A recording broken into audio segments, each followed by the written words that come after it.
to carry this on because There you go, John. noise is getting very, very bad this afternoon. Anyway, trust you're keeping well. Good to hear you, and wonder what you're on this afternoon. Using the DX100 at the moment with the AR88 and a Delta Loop antenna. M0IDF G3YPZ. Yeah, G3YPZ from Mike Zero India Delta Foxtrot. Yeah, very good afternoon there, John. I was listening to the other, the QSO. You're 5 and 9 here, lovely signal. Working conditions are the faithful old KW Vanguard. And the receiver, I don't normally use this one on AM, it's a Collins 75A4.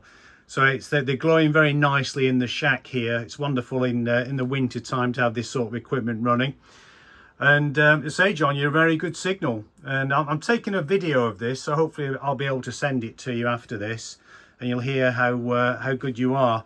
The dreaded noise, the 40-meter noise hasn't arrived yet, John. You know, people haven't turned the lights on, but when they do, 40 meters will be a lot trickier on AM. But so far, so good. G3YPZ, M0IDF, over. Okay, David, lovely transmission. M0IDF, G3YPZ, and the Vanguard shack. Mine sitting on the shelf above the AR88 at the moment. I haven't switched it on for a while. And I should do that really to make sure the electrolytics stay in good order. Since I've got the DX100 working, I've used that all the time.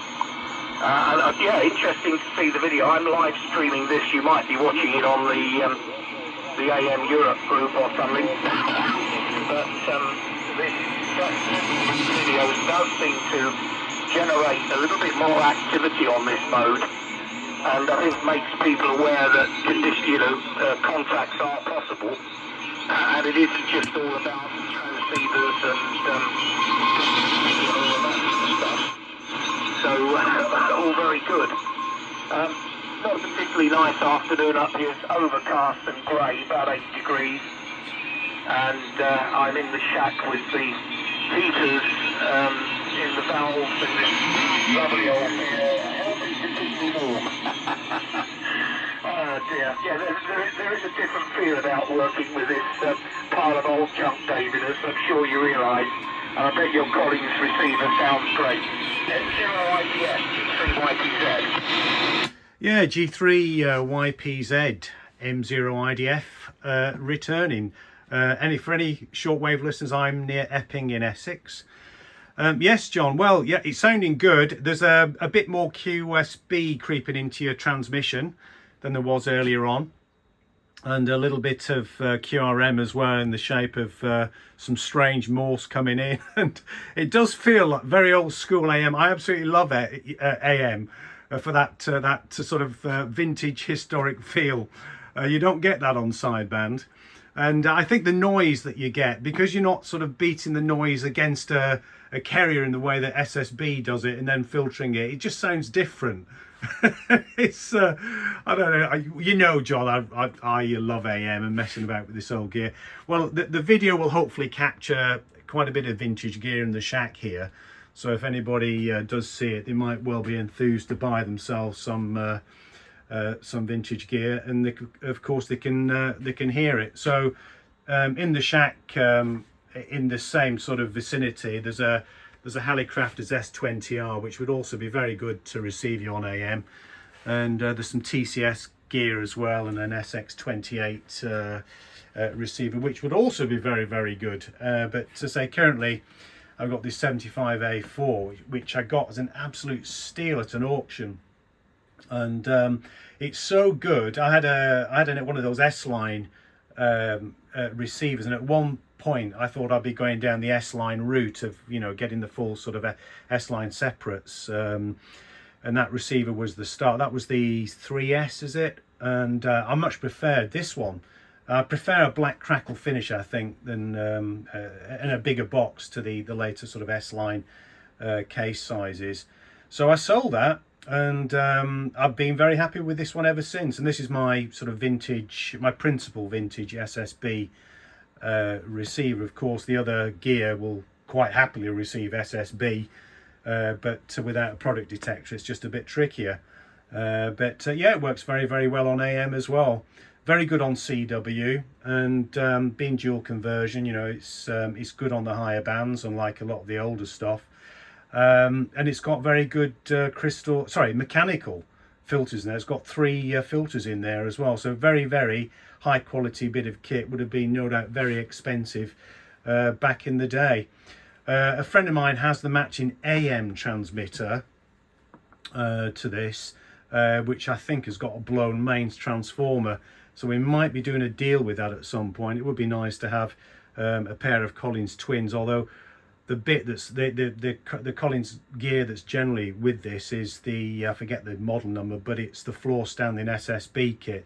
That would be very nice to get, but you know, probably ridiculously expensive. So anyway, we'll see what happens with that. One may come along, you never know. Anyway, John, nice to work you. I'm going to disappear to the kitchen, and I'll make the next one my final. Yeah, WX here, grey, overcast, sort of typical autumnal day. No rain, thankfully. And I was on 2 meters earlier on, and people were saying that it's going to get a bit chillier this weekend. So we'll prepare yourself for a bit of autumnal frost, I think, there, John. Back to you there, G3YPZ from Mike 0, India Delta Fox, near Epping. Over. N0YPF near Epping, G3YPZ. I wonder whereabouts you are actually near Epping, David. I know that neck of the woods very, very well, having grown up in Harlow. So, but we left there in 1989, so, but do know the area extremely well. I just looking at your QSO page, I don't recognise the road that you're in. Yes, that's your Loughton is perhaps you're closer to Loughton than actually Epping.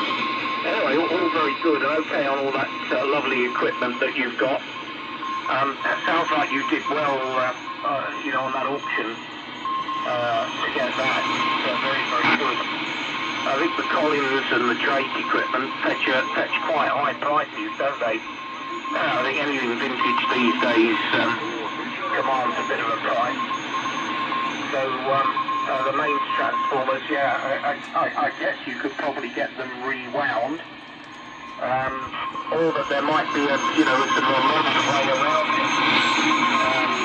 Maybe make your own or something like that. I'm not quite sure how involved that would be. Perhaps using a sort of toroidal transformer. But one of the great things is if something like the mains transformer goes in this, or the modulation transformer, because I mean mod transformers were 10 of them a few years ago, but nowadays they're sort of as rare as hen's teeth, aren't they? I remember going back to my early days at the Harlow Club. We had an old millimeter tabletop transmitter which had a pair of 807s modulated by a pair of 807s. And the mod transformer was packed up, and that was converted to series gate modulation. But it would have been nice to have kept it with the proper mod transformer. And I would love to get hold of one of those transmitters. I've not seen any advertised ever. I don't know how common they were, but I know Minimeter made several different types, those different models.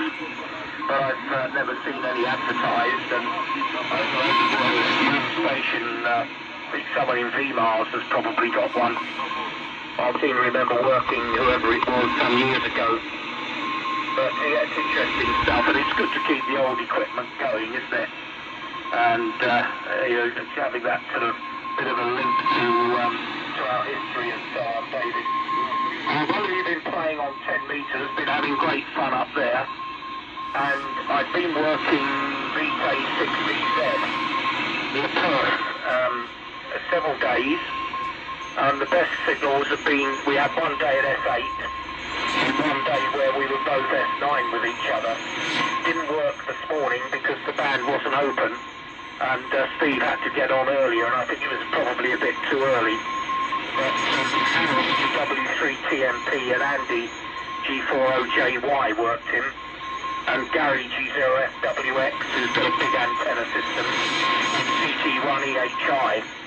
So all of those have worked Australia on AM on 10 metres in the last week. And of course it's been stable like most afternoons, and yesterday was particularly good. As I was telling Rob, I managed to work the pedestrian mobile using his iPhone to link via the internet to his station in California. N0IDF, G3YPZ. Yeah, Mike 0.